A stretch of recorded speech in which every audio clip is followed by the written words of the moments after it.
What's going on, my people? It's your boy AK Infinity. This is the Rockets Propaganda channel, and we back at it again with another hot little video. Today, we're gonna be going over three different topics. One, hoop reference had a video, and he mentioned the Rockets in the video as being pretenders. Gonna talk about that for a little bit and get my take on that. Two, we're gonna talk about the underlying stats that I think are pushing us forward as a team, and what from those stats I think are sustainable, or why I think those stats are sustainable, and why we've been consistent throughout this win streak, even regardless of whoever was out or not, and throughout the whole season, really. Also, lastly, Jabari was on the Shams podcast, and he had some interesting comments. Had a little bit of a silent stray in there because Lord knows every Rikers interview now has one of those. All right, now let's get into it. Let's go over to Hoop Reference and let's see what he has to say about the Rockets here. Check it out. Next team that has been surprising everyone so far is the Houston Rockets, who I unfortunately have as pretenders. The Rockets might be the most surprising team in the entire league so far, boasting a record of 6-3, good enough for 4th place in the Western Conference standings to this point, and they're currently on a 6-game winning streak after starting the year 0-3. They even just beat the defending champion Denver Nuggets in a statement game that proves they're here to be taken seriously, so it may seem as though I'm being harsh by still labeling them as pretenders, so allow me to clarify. There are a lot of really good teams in the Western Conference, and there's still so much basketball left to be played, so it's hard for me to fully buy into them as a playoff team right now, but I will absolutely say that they're a lot better than I believed they could be going into the season. Prior to the year, it still felt iffy regarding their ability to even make the play-in tournament because of how many teams were going to be fighting for it, but now the play-in tournament seems like it is definitely within their sight. Bringing in coach Ime Udoka to be their head coach has done wonders, as they are now a very well-coached group. Newcomers Dillon Brooks and Fred VanVleet have already made their presence felt, shifting the culture there, and most importantly, they went from being the second worst defense in the NBA to currently being ranked 6th best on that end of the floor this year. They still need more production from Jalen Green, and Dillon Brooks' ridiculous efficiency shooting the ball so far this year probably isn't sustainable, so there are some areas that will probably return back to the mean on. So while I wouldn't bank on them staying in the top 4 of the West in the long run, there is definitely a lot of positives to be taken from their hot start. The next All right, all right. So he mentioned some things in that in a little segment in this video, kind of makes some sense. However, when you really look deep into the stats, man, there are some things that they're doing that have been consistent throughout the season so far. And again, I know that it is still early.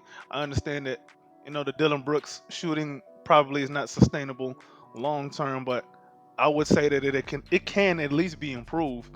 Um, Really, if you look at the squad, that might be the only thing that's like super nuts right now, like super outliery right now. So what we're gonna do now? We're gonna look at some deeper stats, and we're gonna go into why I think that the Rockets being pretenders is. I just kind of disagree with it. By the way, go follow Hoop Reference channel, man. If you're a hoops fan, if you're a basketball fan, man, go follow his channel, man. He got some good stuff on there. Um, it don't seem like he's like too biased. He a Sixers fan, but he pretty much keeps it real on the Sixers, keeps it real on everybody else too. So go shout out to him, man. Go follow his channel.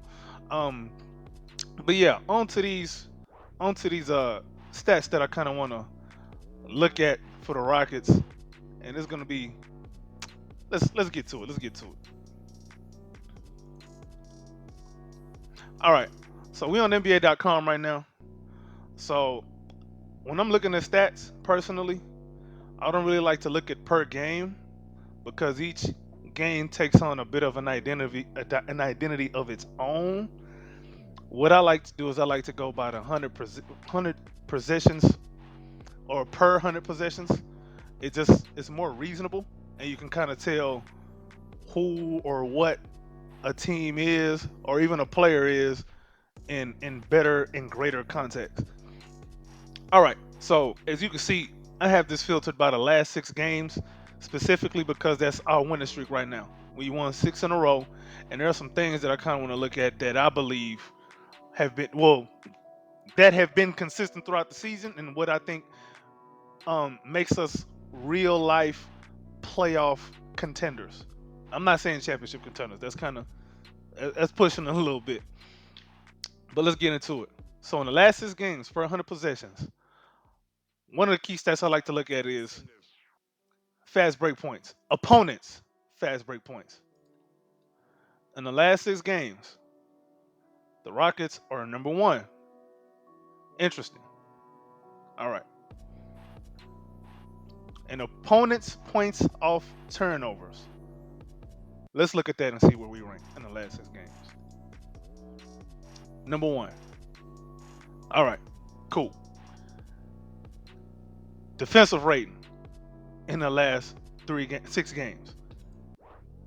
We're second. Man, Minnesota is out here just mauling people, boy. But the Rockets are second behind them. Interesting.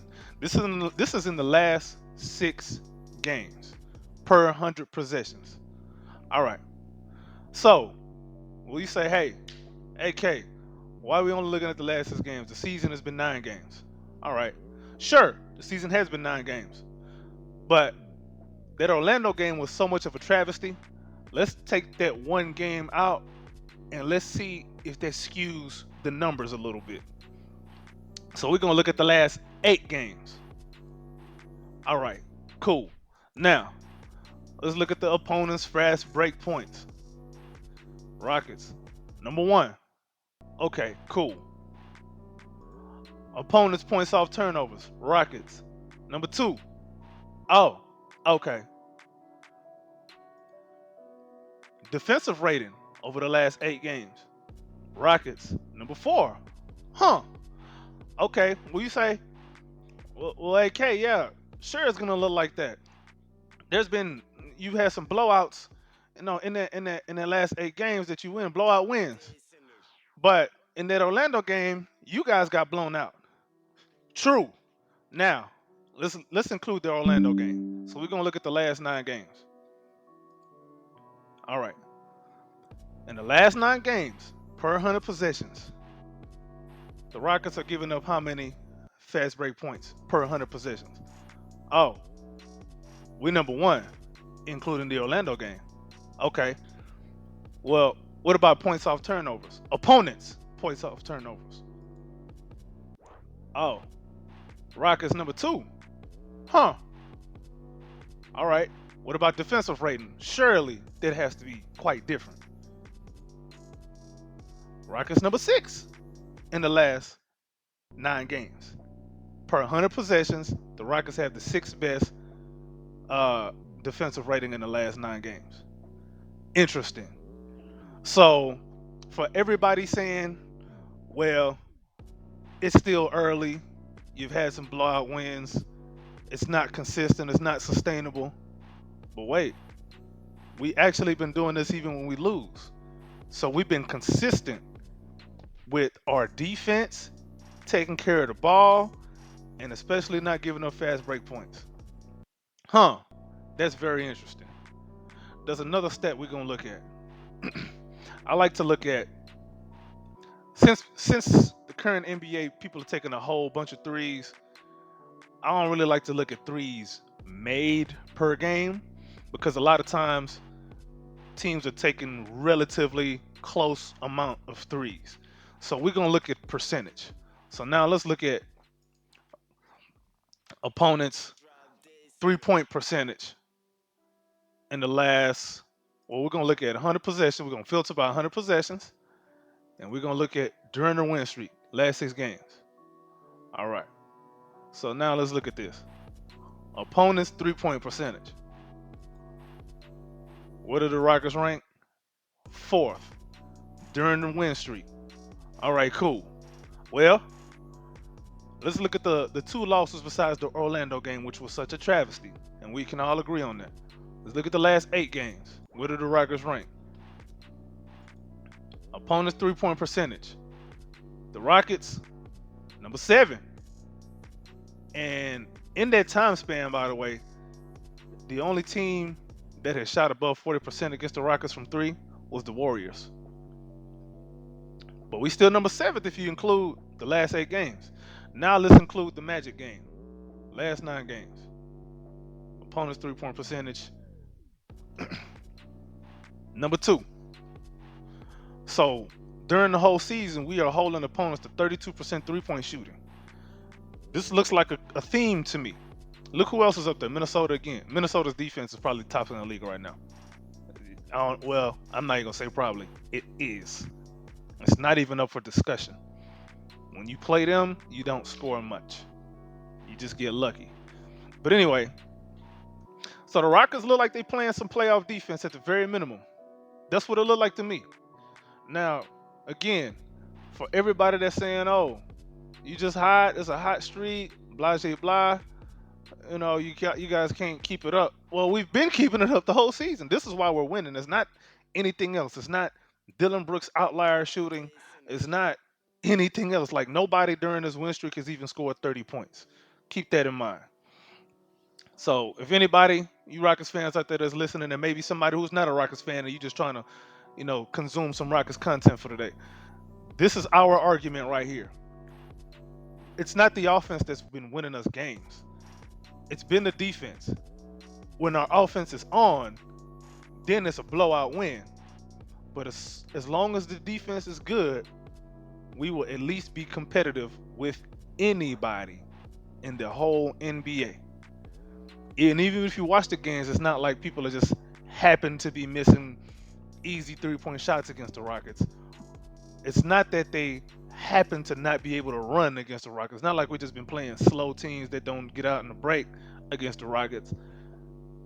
It's none of that. It's not like we're turning the ball over and people can't score against our defense, which even when we do turn the ball over, they still can't score.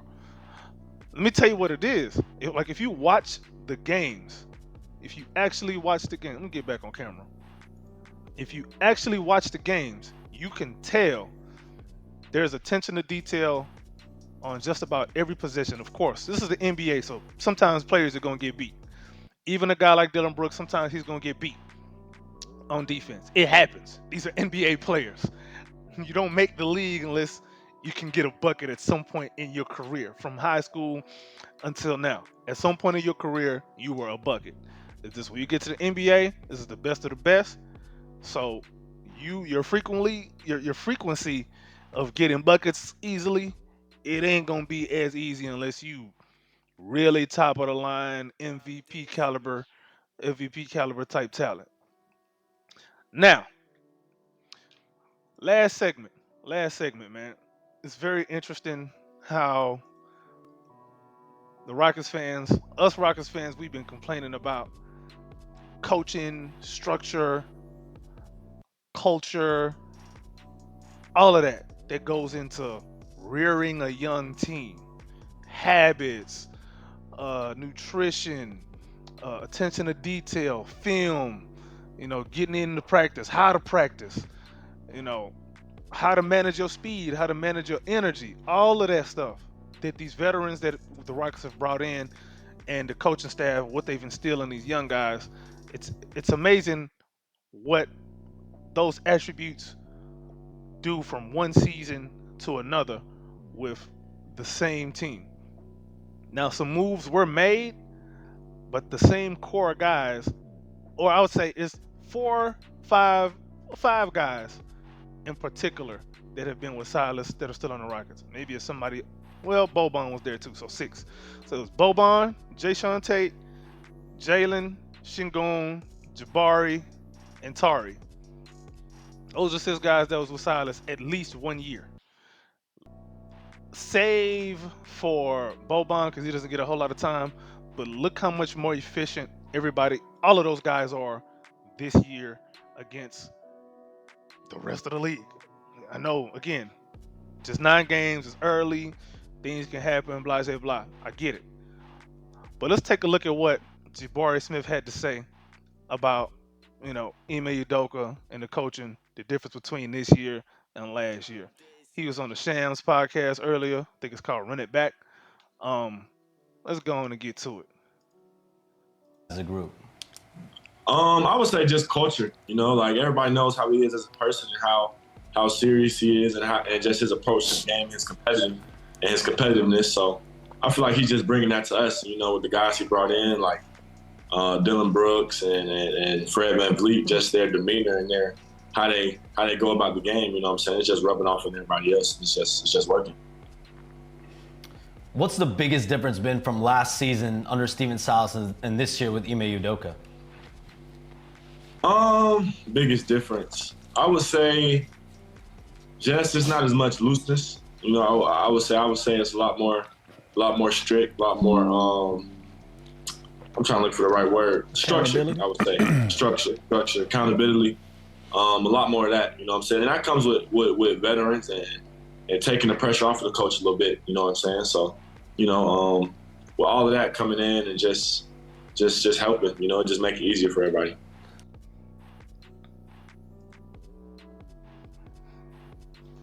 Structure, accountability, no more looseness. These were problems last season under Steven Silas and his coaching staff. I mean, what else can you say? What else? He said it right there what the problems were. He said it right there what the differences were. He said it. Look how he's playing this season versus how he started last season. Okay, I get it. He's in a sophomore year. He should be playing better. But at the same time, anybody who was a Rockets fan over the last few seasons, you can see how Coach Silas and his style of being nonchalant pretty much kind of rubbed off on these young guys, and it was hard on them. They was broken. Like if you watch those post game interviews from the players last season to this season, it is night and day, night and day, moon and sun. My goodness. But anyway, this is my take on them little three topics, man. If y'all are still with me throughout this video, hit my like button, man. What y'all doing coming to my house? You don't wipe your feet at the door. Hit my like button. Leave a comment. Let me know what you think. Am I tripping? The Rockets fans tripping? If you're from a different fan base, let me know. If you're a Rockets fan, still, am I tripping? Did I say anything off the chain? Something don't make no sense? Holla at me, let me know, man. Catch you on the next video. This is your boy Rockets. It was your boy AK Infinity. Follow me on Twitter at AK Infinity VVS or AK Infinity _VVS. It's right there on the screen. Y'all know what I mean. Subscribe to the video. Rockets Propaganda channel. We doing things. We're gonna come at you with another video. Next video, it might be about I'll let you find out. I ain't even gonna say. It's another Jalen Green topic, but that's the next video. Holla at your boy. Rockets Propaganda, we out.